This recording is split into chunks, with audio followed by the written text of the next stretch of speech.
ከተናጋሪ ሰውና ከዝምተኛ ሰው በጣም መጥፎ ወይ ደግሞ ከባድ የሚባለው የትኛው? በጣም ከተናጋሪ ሴት፣ በጣም ከተናጋሪ ወንድና በጣም ዝም ከሚል ሰው የትኛው ነው በጣም ወይ መጥፎ ሊባል የሚችለው ወይ ደግሞ ከባድ የሚባለው? ኢትዮጵያ ውስጥ እሱ እኮ ይናገራል እንጂ ሆዱ ባዶ ነው። እሷ እኮ ትናገራለች እንጂ ሆዷ ባዶ ነው። እባብም እኮ መርዙን ከረጨ በኋላ እኮ ሆዱ ባዶ ነው።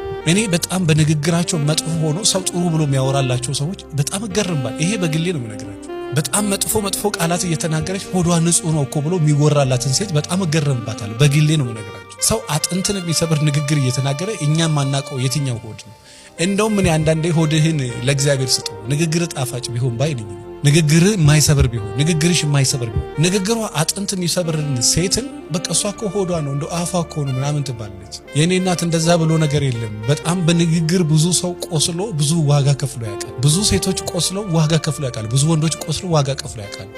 ንግግርሽ የተቀመመ ንግግር ይኑርሽ። በጣም የበሳል ሴት ንግግር ይኑርሽ። የአስተዋይ ወንድ ንግግር ይኑር እንጂ እንደፈለገ የሰው አጥንት ከሰበሩ በኋላ እሱ እኮ ሆዱ ባዶ ነው መናገር ነው በቃ እንጂ ምንም የለበትም። ምን ይኖርበታል? እባብን መርዙ ከረጨ በኋላ በቃ ሆዱ ባዶ ነው። ይሄ በጣም ላለፉት ረጅም ዓመታት ስንሰማ የኖር ነው። አንዳንድ ሰዎች እሱ እኮ ውሸት ነው። እንደ ተናጋሪ ሰው መጥፎ የለም። ይቅርታ አድርጉልኝ። እንደ ተናጋሪ ሰው ከባድ የለም። የሚናገር ሰው እኮ አጥንትን ይሰብራል። ከመናገር በላይ ምን አለ? አንተን ወሽመጥን ከቆረጠ ከሰበረ ሰባራ ካደረገ በኋላ የሱ ሆድ ንጹህ ሆነ፣ ሆዱ ንጹህ አልሆነ ምን ያመጣል? እና ተናጋሪ ወንዶች ካላችሁ፣ ተናጋሪ ሴቶች ካላችሁ እባካችሁ እንደ ንግግር አጥንት የሚሰብር ነገር ትንሽ ምላሳችሁን ቆጥቡ ለማለት እወዳለሁ።